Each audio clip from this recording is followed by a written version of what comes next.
안녕하세요. 크리스천 재정의 모든 것 하루 30분 크리스천 재정 독서. 오늘은 96%의 사람들이 모르는 부의 5가지 비결에 대해 함께 은혜를 나누도록 하겠습니다. 먼저 저자 소개하겠습니다. 저자는 크레이그 힐 목사님이시고요. 사업과 선교, 상담 등 다양한 분야에서 활동 중이십니다.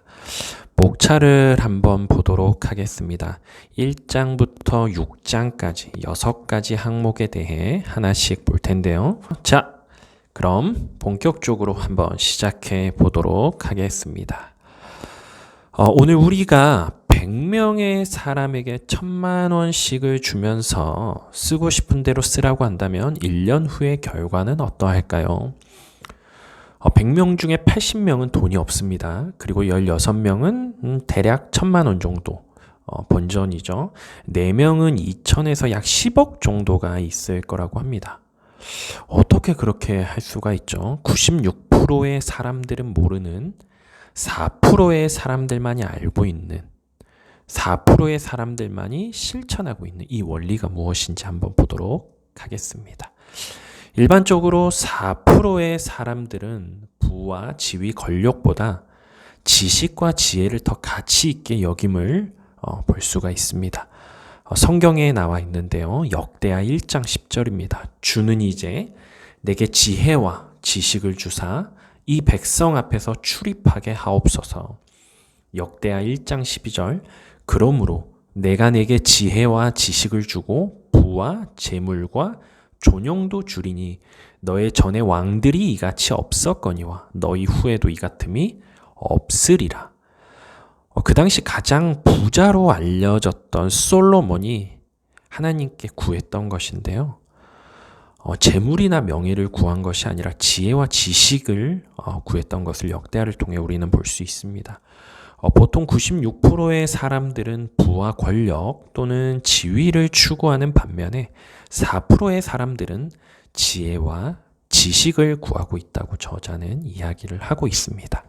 5가지의 원리를 통해서 4%의 사람들과 96%의 사람들이 어떻게 다른지를 우리가 먼저 살펴볼 텐데요. 4%의 사람들은 5개의 항아리를 통해 관리를 하고 있습니다. 그러나 96%의 사람들은 1개의 항아리를 가지고 있죠.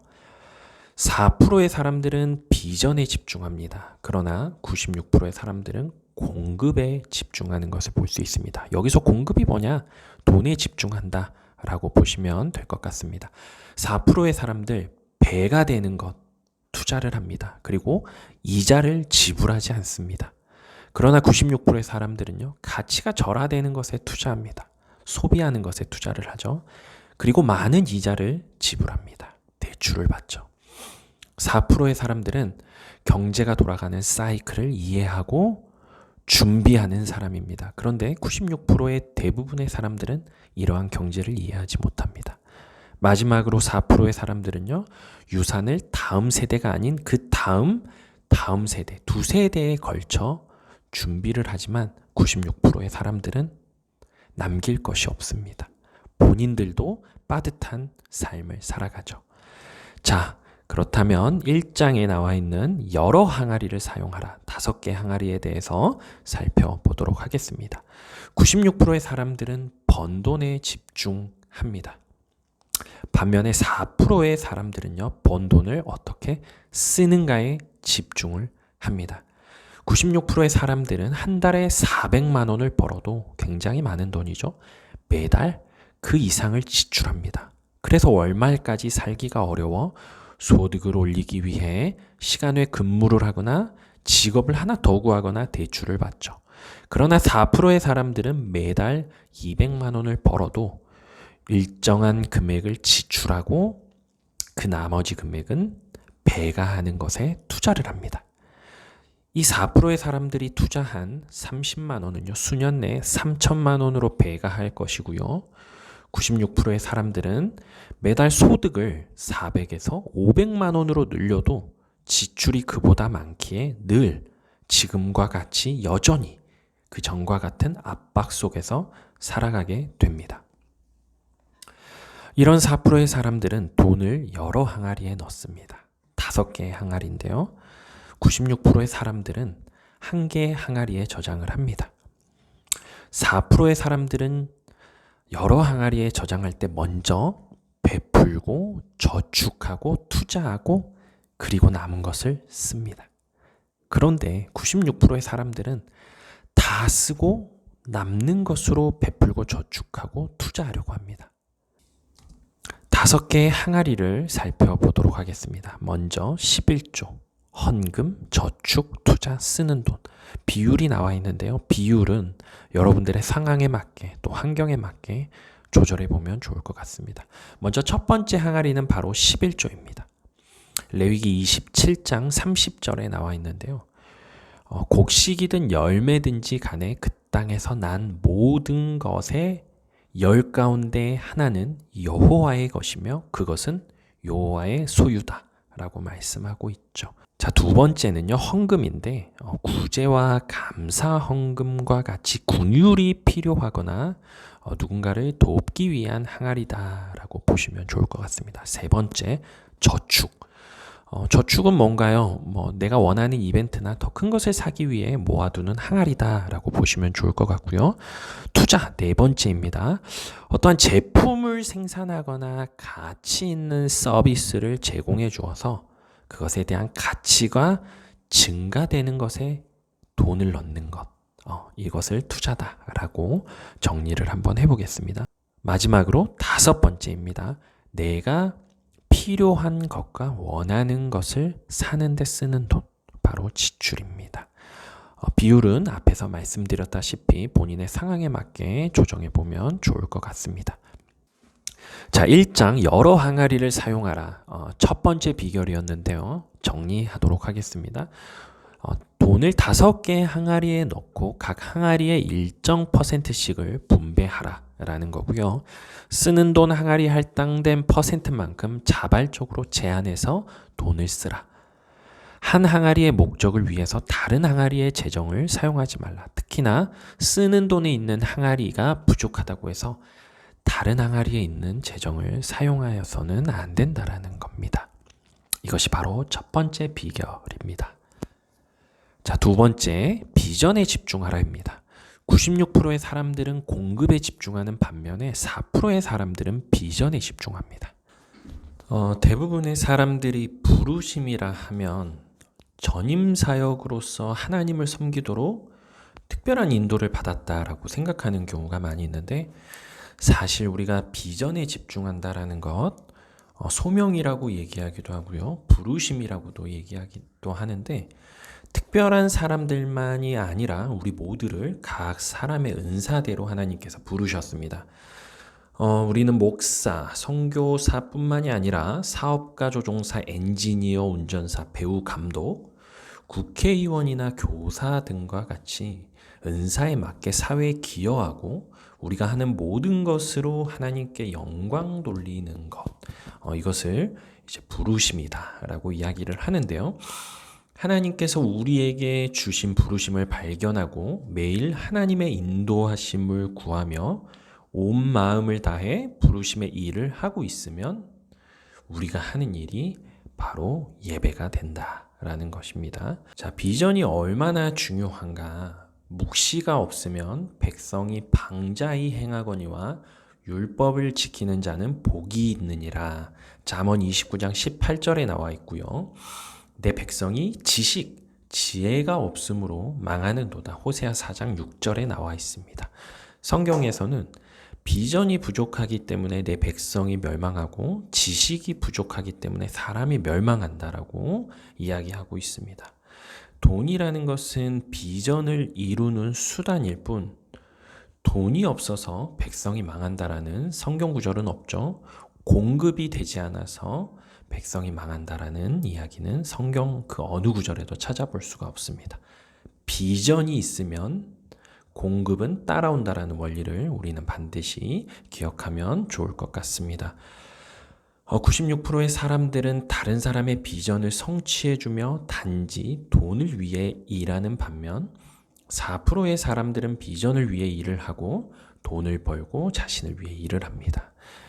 96%의 사람들은 돈이 중요하고 그들은 돈을 위해 일을 하며 하나님은 자신에게 더 많은 돈을 벌게 해주는 수단으로 하나님을 생각하는 경우가 많죠. 그러나 4%의 사람들에게 있어서 돈은 그들의 종이고 그들은 하나님이 주신 부르심을 성취하기 위해 일을 합니다.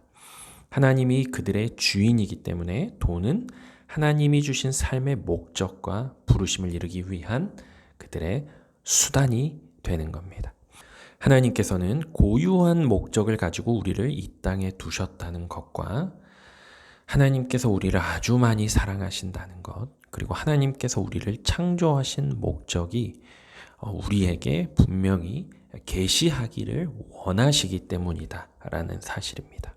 데이빗은 아버지의 조언을 통해 사업을 시작하고 운영해서 사람들에게 일자리를 제공해주고 돈을 사용해서 아프리카의 영양실조 어린이들을 지원하도록 하나님의 부르심을 받았습니다. 그래서 그는 자신이 하는 일을 왜 하는지 마음에 분명한 이유가 생겼습니다. 그러나 빌은 아버지의 지혜로운 조언을 받지 못했죠. 대학을 졸업하고 결혼했고 또 연봉을 8천만 원 정도 받았습니다. 괜찮죠?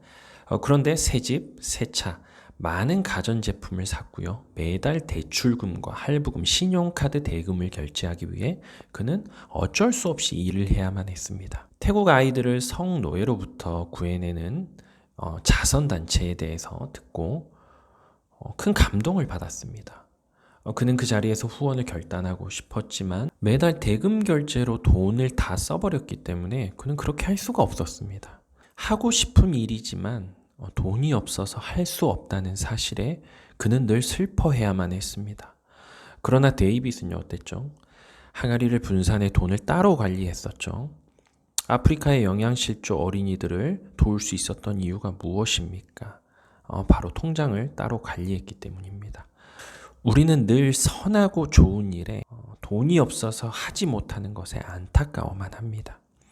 그러나 사실 실은 돈이 없어서 못하는 게 아니라 있는 돈을 청지기적 사명을 가지고 잘 관리하지 못했던 거죠. 우리는 안타까워하고 슬퍼하는 것으로는 이제 그 어떤 것도 어떠한 도움도 줄 수 없다라는 사실을 반드시 기억해야만 합니다. 비전에 집중하라 두 번째 비결을 정리하겠습니다. 우리는 공급이 아니라 돈이 아니라 비전에 집중해야 합니다. 하나님이 우리에게 주신 목적과 부르심을 발견해야 합니다. 돈에 따라서가 아니라 부르심에 따라서 직업을 선택해야 합니다. 그리고 온 마음을 다해 부르심과 비전을 추구하고 공급이 자연스럽게 따라올 것을 우리는 기대하면 됩니다. 공급에 대해서 지난 시간 손해의 낭만이라는 책에서도 잠깐 다뤘죠. 복이 무엇인가? 하나님과 연합하는 것, 하나님과 교제하는 것이었죠. 연합한다는 것은 나는 가지요 나무이신 하나님께 딱 붙어 있는 것이다 라고 말씀을 드렸는데요. 이렇게 우리가 하나님 앞에 붙어 있으면 하나님의 때에 하나님의 필요에 맞게 우리에게 공급해 주신다라는 사실을 우리가 기억하기를 간절히 소망합니다. 세 번째입니다. 배가 되는 것에 투자하라. 창세기 1장 28절에는요. 하나님께서 그들에게 복을 주시며 그들에게 말씀하시기를 자식을 많이 낳고 번성해 땅에 가득하고 땅을 정복하라. 바다의 물고기와 공중의 새와 땅 위에 기는 모든 생물을 다스리라 하셨습니다. 생육하고 번성한다라는 게 바로 열매를 맺고 배가 한다라는 거죠. 배가 한다라는 게 뭔가 돈을 빌려주면 이자를 받기 때문에 돈이 배가 되죠. 그러나 돈을 빌리면 이자를 내기 때문에 돈을 잃게 됩니다. 96%의 사람들은 없는 것, 가지지 못한 것에 집중하는 경향이 있는 반면 4%의 사람들은요, 가진 것에 집중합니다. 있는 것에 집중하고요. 금액은 중요하지 않아요. 크기는 중요하지 않습니다. 작은 액수로 시작할지라도 그것이 배가 될 것을 기대합니다. 0에 무한대 하나님의 능력을 곱해도 0입니다. 그러나 아주 작을지라도 1에 무한대를 곱하면 무한대가 될 수 있죠. 바로 이러한 원리인 것입니다. 성경에는 온유한 자에 대해 나와 있는데 마태복음 5장 5절에 온유한 자는 복이 있다고 말씀하시는데 그 복이 뭐냐? 땅을 기업으로 받는다라고 이야기를 하고 있습니다. 온유한 사람은요, 저자는 이렇게 표현하고 있어요. 많은 능력이나 자원이 있지만 그것의 일부만 사용하기로 자발적으로 제한하는 사람입니다. 다 쓰지 않고 여유를 남겨놓는 사람, 이러한 사람을 온유한 사람이라고 표현하고 있는데, 그런 사람은 어떠한 결과가 있냐? 땅을 기업으로 받는다라는 겁니다. 1930년대 미국의 대공황이 있었습니다. 이때 전 재산을 잃은 사람들이 있었고요. 반면에 백만장자가 된 사람들도 있었습니다. 과연 이들의 차이는 뭐였을까요? 가장 큰 이유는요, 빚이 있던 사람들은 빚을 갚지 못해 집이나 소유물이 압류를 당하게 되고 그것이 경매로 넘어가 헐값에 넘어갔던 것을 볼 수 있습니다. 그럼 그것을 누가 샀냐? 아마도 빚이 없고 현금의 여유분이 있었던 사람들이었을 것입니다. 그러한 사람들이 바로 성경에서 말했던 온유한 사람입니다. 온유한 사람은요, 땅을 기업으로 받는다라고 말씀하고 있습니다. 96%의 사람들은 빚을 지기 시작하며 돈에 있어 온유하지 못하게 되고요. 그 돈을 벌기 위해 이제 하나의 직종으로 안 되죠. 2개, 3개의 직업을 갖게 되면 이제는 돈에 있어 온유하지 못할 뿐만 아니라 시간에 있어서도 온유하지 못하게 됩니다. 그 결과 가족에게 여유분이 없어지겠죠. 그러면 당연히 관계에 있어 여유분이 또 없어지기 시작합니다. 어디서부터 시작했죠? 돈에 있어 온유하지 못한 것에서부터 시작됐습니다. 결국 관계의 빚까지 지게 되고요. 그 다음은요. 끝일까요? 어느 때가 되면 그 관계로 인해 스트레스가 생기겠죠. 많은 시간 일하며 먹지도 못하고 잠도 자지 못하고 결국에는 심각한 건강상의 문제까지 생기게 됩니다. 그러면요. 건강의 빚까지 지게 되죠. 이것이 바로 악순환입니다. 건강의 문제를 해결하기 위해 또다시 돈을 벌기 시작하죠. 이렇게 계속 악순환이 반복이 됩니다. 우리는요, 온유함의 명예를 매면 우리 영혼이 평안과 안식을 얻을 것이다 라고 마태복음에서 예수님께서 말씀하십니다. 수고하고 무거운 짐 진 자들아 다 내게로 오라. 내가 너희를 쉬게 하리라. 나는 마음이 온유하고 겸손하니 나의 멍에를 메고 내게 배우라. 그러면 너희 마음이 쉼을 얻으리니. 마태복음 11장 28절 29절 말씀입니다. 온유함의 멍에를 메면요, 우리 영혼이 평안과 안식을 얻을 것이다 라고 예수님께서 우리에게 말씀하십니다. 배가 되는 것에 투자하라. 3번째 비결입니다. 정리하겠습니다. 배가 되는 것에만 투자하라. 가치가 절하될 것을 사기 위해 결코 돈을 빌리지 말고 빌린 돈의 이자보다 훨씬 더 돈을 벌게 해주거나 가치가 증가되는 것이 아닌 것에 투자하기 위해서 결코 돈을 빌리지 말라. 재정 영역에 있어 하나님 한 주인만 있게 하라. 온유함의 삶을 살고 삶의 중요한 영역에 여분이 있는 삶을 살라. 지난 시간 손해의 낭만이라는 책에서도 이 여분이 있는 삶이 얼마나 우리 삶에 있어서 중요한지 배웠습니다. 4장 배가 시키는 사람에게 투자하라. 이 4장은요, 우리의 시간과 돈과 에너지를 누구에게 투자하는지와 관련된 것입니다. 96%의 사람들은요, 친구나 좋은 사람에게 투자합니다. 그러나 4%의 사람들은 배가 시킬 능력이 있는 사람에게만 투자합니다. 하나님 나라에서는 가장 많은 사람들을 섬기는 사람이 가장 큰 사람이 됩니다. 나의 성공을 위해 다른 사람을 이용하는 것이 아니라 다른 사람을 축복하고 성공하게 해주려는 섬기는 자의 태도. 이러한 태도는 회사를 경영하거나 조직을 운영하는 리더에게 꼭 필요한 말씀이 아닌가 생각해 봅니다. 또 내가 많은 증인 앞에서 내게 들은 바를 충성된 사람들에게 부탁하라. 저희가 또 다른 사람들을 가르칠 수 있기 때문이다. 디모데후서에 나와 있는 말씀인데요. 우리가 배가 시키는 사람에게 투자를 하게 되면요, 그 사람이 또 다른 누군가에게 가르치게 되며 배가가 되기 시작합니다. 성경 말씀을 통해 한번 보도록 할게요. 섬기는 자의 태도를 가지라. 가장 많은 사람을 섬기는 자가 가장 많이 성공한다.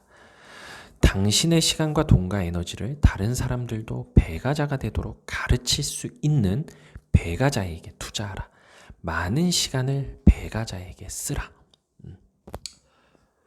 성경에서 이렇게 많은 구절에 이 배가시키는 사람에게 투자하는 원리에 대해서 나와 있는데, 우리는 배가시키는 사람인지를 확인하기 위해 후보자에게 문화를 줍니다. 문화라는 것은요, 어떤 임무나 도전, 책임과 기회 같은 것을 얘기하는데요. 이 후보자에게 문화를 줌으로써 내가 시킨 것들에 대해서 그들이 어떤 맡겨진 역할이나 임무, 도전에 충실히 행하고 배가시킬 가능성이 있는지를 확인합니다. 그래서 그것이 보였을 때 그 사람에게 조금씩 투자를 하는 방법이죠. 이렇게 사람을 키워냅니다. 네 번째 비결, 충성된 배가자에게 돈과 시간과 에너지를 투자하라는 것입니다. 충성된 배가자를 찾아내기 위해 구체적인 자격시험, 문화를 주라고 말씀했습니다. 문화가 뭐였죠? 임무나 도전, 책임이나 기회 같은 것을 이야기하죠. 그리고 충성된 배가자에게 투자하고요. 주어진 기회에 반응하지 않거나 시험에 불합격한 사람에게는 시간과 돈과 에너지를 투자하여서는 안 됩니다. 자, 5장입니다. 경제 사이클을 예상하라 인데요. 4%의 사람들은 경제가 성장할 때와 하강할 때, 심지어 경제 공황 때도 성공하는 방법을 압니다. 4%의 사람들은 경제가 사이클로 팽창 수축한다고 이해하고 있습니다. 그래서 이들은 경제가 새로운 단계로 들어갈 때 미래는 과거와 아주 달라질 수 있음을 이해하고 있습니다. 이들은 경제가 성장할 때와 하강할 때, 심지어는 경제 공황 때까지도 성공하는 법을 알고 있습니다. 레위기 25장에서 하나님은 이스라엘에게 50년마다 희년을 선포하라고 명령하셨습니다. 하나님께서 왜 이스라엘에게 이것을 하라고 명령하셨는지를 우리가 생각해 보면 지금도 똑같아요. 어떤 사회에서건 돈을 빌릴 수 있으면 인간의 본성상 사람들은 갚을 수 있는 것보다 훨씬 많은 돈을 빌리는 일이 생깁니다. 이렇게 계속 빌리고 빌리다 보면 빚이 쌓이기 시작하겠죠. 그러다 어느 시점이 되면요, 더는 유지할 수 없는 상태가 되어서 그 빚을 제거할 필요가 생깁니다. 바로 이 희년은요, 이 빚을 리셋시키고 초기화시키는 버튼과도 같은 역할을 합니다. 그런데 우리나라에, 전 세계에 이런 희년 제도가 있나요? 없죠.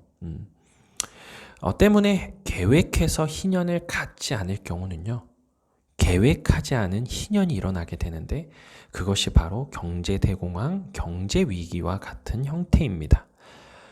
어떤 게 있죠? 1997년의 IMF나 2008년 서프라임 금융위기가 아무래도 대표적인 예일 수 있죠. 물론 그 전에도 많은 금융위기들이 있었고요. 희년에는요, 이런 세 가지의 일들이 일어난다고 합니다. 모든 빚이 취소가 되고 탕감이 됩니다.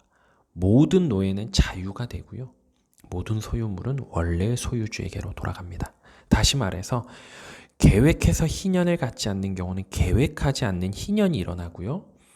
그를 토대로 대공황이나 경제위기가 발생하죠. 이때 모든 소유물은 원래 소유주에게로 돌아가게 됩니다. 어떠한 원리냐? 빚을 진 사람들은 이러한 금융위기나 경제대공황 때 파산 신청을 하게 됩니다. 당연히 자유인이 되겠죠. 하지만 대출을 받아서 그동안 구매했던 집과 차나 부동산, 그 외의 모든 자산들은 채무를 이행하지 못함으로 인해 원래 소유주 또는 은행에게로 돌아가게 됩니다. 이러한 디플레이션 공황에 세 가지가 일어납니다. 첫 번째, 채무를 이행하지 못해 집이 압류당하고요. 빚은 제거됩니다. 탕감되겠죠. 파산 신청을 통해 빚의 노예인은 자유인이 됩니다. 그러나 압류를 통해 부동산이나 소유물은 원래 주인에게로 돌아가게 되죠. 역대상 12장 32절에 이사갈 자손에 대해 나오는데 이 이사갈 자손은 시세를 알고 이스라엘이 마땅히 행할 것을 알고 있었다라고 합니다. 1930년 대공황 때 많은 사람들이 가진 것을 잃었지만 어떤 사람들은 백만장자가 되었다고 했죠.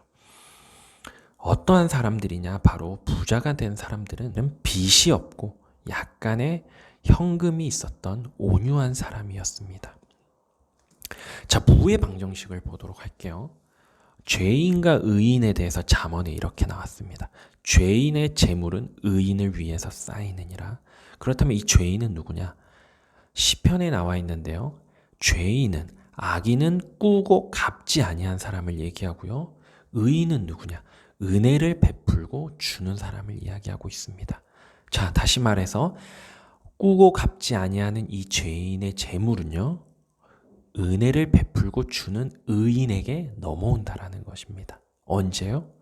이러한 경제대공황이나 금융위기 때 돈을 빌리고 갚지 않는 자, 바로 악인의 부가 은혜를 베풀고 주는 자를 위해 쌓이는 겁니다. 부의 방정식 이해가 되시나요? 자, 그렇다면 우리는 죄인인가요? 의인인가요? 계획하지 않은 이러한 희년 때마다 어마어마한 부의 이동이 있었습니다.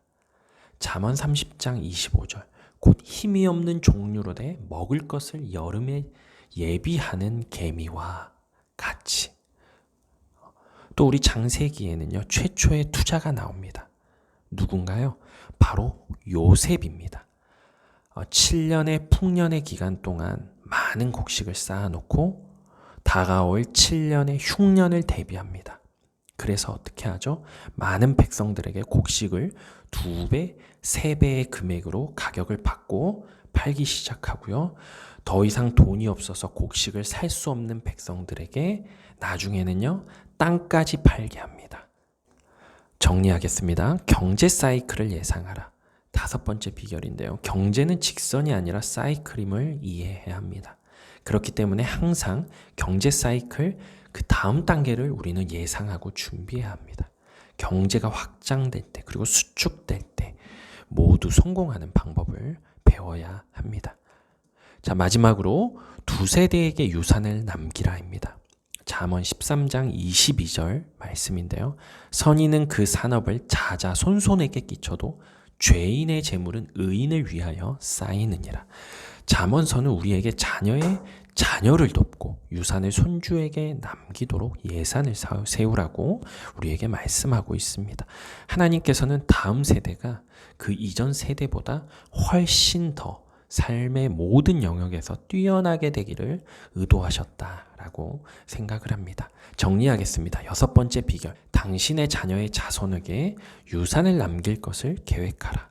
당신의 손주나 후손 누구도 집을 사기 위해 은행에서 돈을 빌리고 이자를 내는 일이 있지 않도록 전략을 디자인하고 실행하라 라는 것입니다.